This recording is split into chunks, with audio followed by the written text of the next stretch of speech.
Hi there, it's Mrs. Lindquist here. So today we're going to talk about reciprocal trig functions. So the trig functions we've currently talked about have been the sine ratio, the cosine, and the tangent. Sine is opposite divided by hypotenuse. And we know that cosine is adjacent divided by hypotenuse. And tangent is opposite divided by adjacent.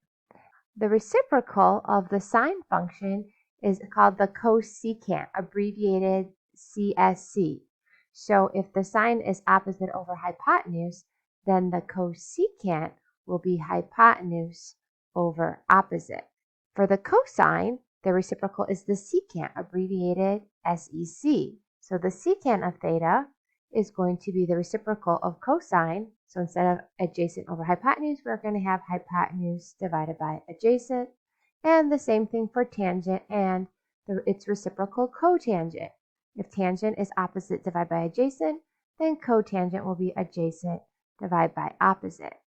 Now, tangent and cotangent, those words obviously sound like they could be reciprocal. What's kind of strange here is that sine has a reciprocal of cosecant and cosine has a reciprocal of secant. So if you just remember, S and C go together. So sine has a reciprocal of cosecant and cosine has a reciprocal of secant. All right, so in example 1, it says find all trigonometric ratios for angle theta. So we're going to take a look at theta. So our reference angle is this angle right here, and we're going to label out our sides. So you can see the opposite side is going to be the 8. The adjacent, or the side next to the angle, is the 15. And our hypotenuse is the 17. It's across from the right angle. So sine, we know, is opposite over hypotenuse. So we're going to have 8 over 17. So if we know the sine is 8 divided by 17, the reciprocal of sine is the cosecant. So our cosecant would be the reciprocal, which would be hypotenuse over opposite. So 17 divided by 8. All right, so let's take a look at cosine. Cosine is adjacent over hypotenuse, 15 over 17. So the reciprocal of cosine is secant. So it will be hypotenuse over adjacent. All right, and then the last one would be tangent. For tangent, you should have gotten opposite over adjacent, so 8 over 15, which would make the cotangent 15 divided by 8. So you can kind of see how this works. In example B, they have already given us our 3 sides. So again, let's label out what we have here. So this is theta, the reference angle. So we have our opposite, our adjacent, and our hypotenuse. So let's look at sine. Sine is opposite over hypotenuse. So that's going to be 7 divided by 21. And we should take time to reduce this, which is going to give us 1/3. Okay, so if we know sine, we should be able to get the reciprocal. So what's the reciprocal of sine? If you said cosecant, you'd be correct. So cosecant is the reciprocal. We can do the reciprocal of 21 divided by 7, or we can just take the reciprocal of 1/3, which is 3 over 1. So 3 divided by 1, our cosecant is going to be 3. So let's take a look at cosine.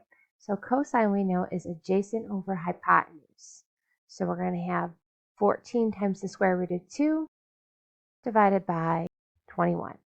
So again, we should reduce this so we can divide by a factor of 7. So we're going to have 2 times root 2 divided by 3. So 2/3 times root 2. So if we want the reciprocal of cosine, that would be the secant. So our secant is going to be the reciprocal, which would be 3 divided by 2 root 2. Again, we could have done the reciprocal of 21 over 14 root 2, but then we would have had to just reduce this 14 21st again. So we need to rationalize our denominator. So how are we going to get rid of a root 2? We're going to multiply by another root 2. So we're going to multiply by root 2 in the numerator and the denominator. So in our numerator, we're going to end up with 3 times the square root of 2. And our denominator, root 2 times root 2 becomes the square root of 4, which ultimately becomes 2. So we're going to end up with 2 times 2, which is 4. So this actually becomes 3/4 times root 2, or 3 times root 2 divided by 4. Our last two trigonometric functions are tangent and cotangent. Tangent is going to be our opposite over adjacent. So we're going to have 7 divided by 14 root 2. So again, we can reduce this. It reduces to 1 over 2 times the square root of 2. And then again, we have to rationalize our denominator. So we're going to multiply by root 2 over root 2. So 1 times root 2 is the square root of 2. 2 times the square root of 2 is square root of 4, which becomes 2. And 2 times 2 is 4. So the last part of this is the cotangent. So for cotangent, we can take the square root of 2 divided by 4 and do the reciprocal of that. But we also could take 1 divided by 2 times the square root of 2 and do the reciprocal of that. Actually, this is going to be easier, because if we do the reciprocal of this before we rationalize, we're going to end up with 2 times the square root of 2 over 1, which is just going to be 2 times the square root of 2. Would we have gotten the same answer had we done the reciprocal of our answer? So let's just take a look here. So we would have 4 divided by the square root of 2, and then we would have to rationalize by multiplying by root 2 divided by root 2. So this would give us 4 times the square root of 2, and we know root 2 times root 2 becomes the square root of 4, which is ultimately 2. So now we can reduce, and we know that 4 divided by 2 is going to become 2 over 1, or just 2. So you can see we went through a lot of extra work just to come up with this same answer right here. Okay, so in example 2, it says find each exact value. So if we look at example A, we know where 60 degrees is, and we're looking for the secant of 60 degrees. So 60 degrees is going to be right here. Okay, so here's our reference triangle, and we know that our short leg is the 1/2, and our long leg, we're going to be going up root 3 over 2. So they're asking you for the secant. We know that secant is the reciprocal of our cosine. So the cosine of 60 degrees is the x part of this coordinate, is 1/2.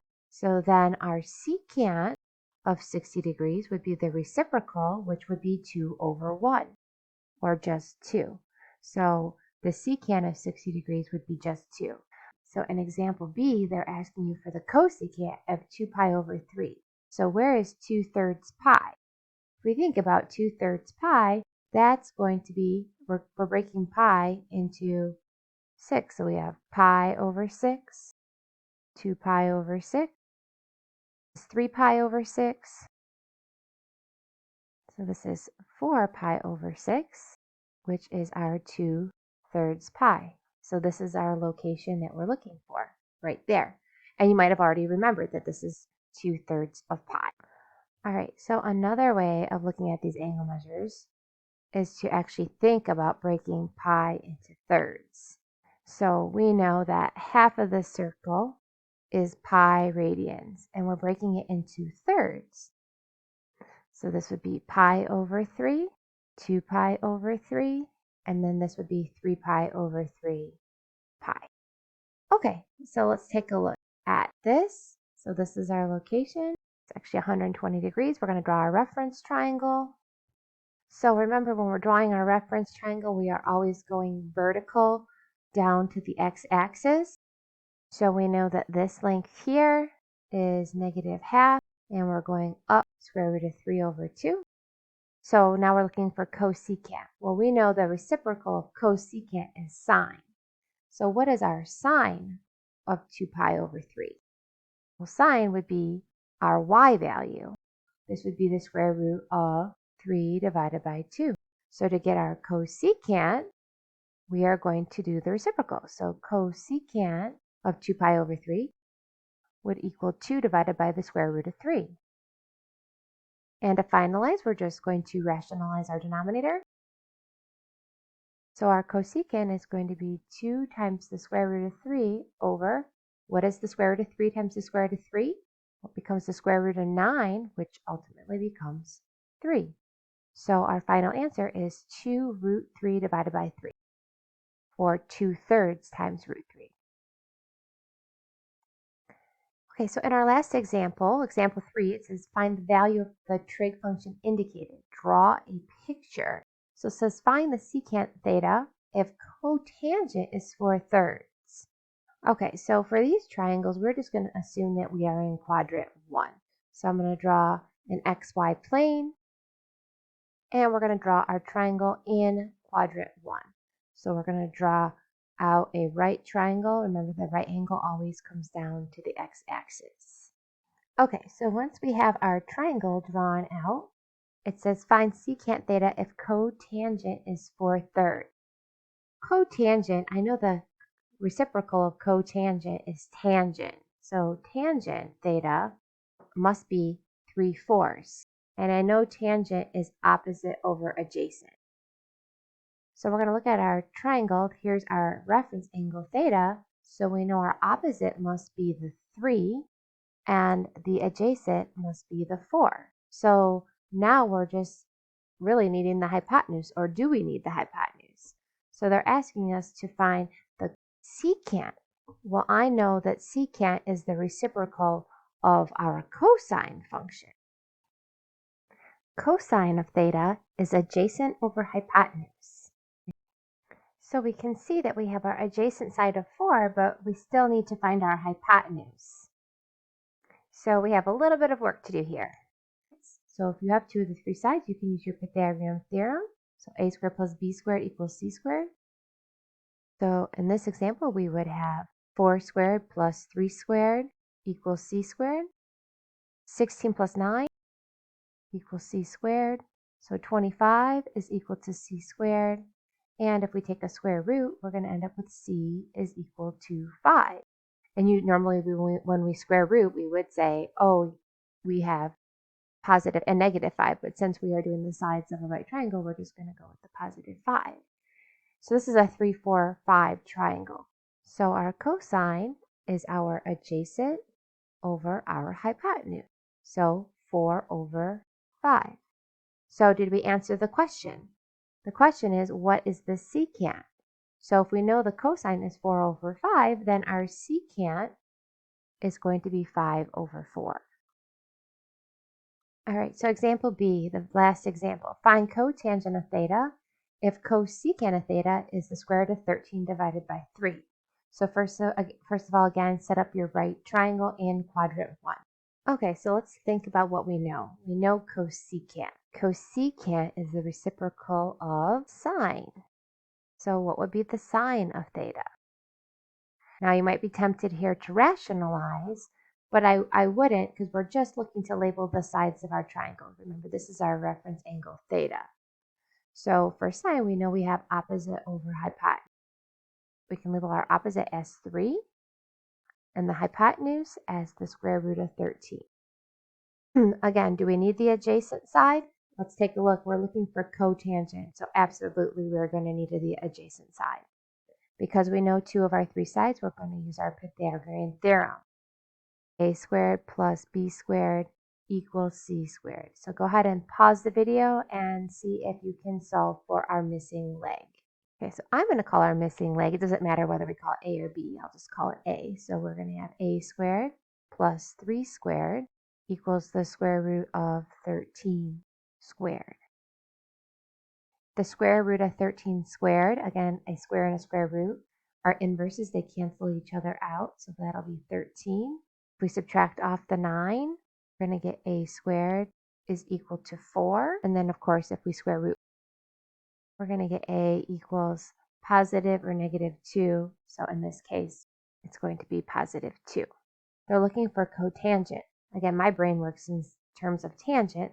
So if tangent is opposite over adjacent, 3 over 2, my cotangent would be the reciprocal, or 2 over 3. Again, if you don't need to do the tangent to get your cotangent, that's completely fine. Okay, so that is a wrap on reciprocal trig function. We'll see you later, guys.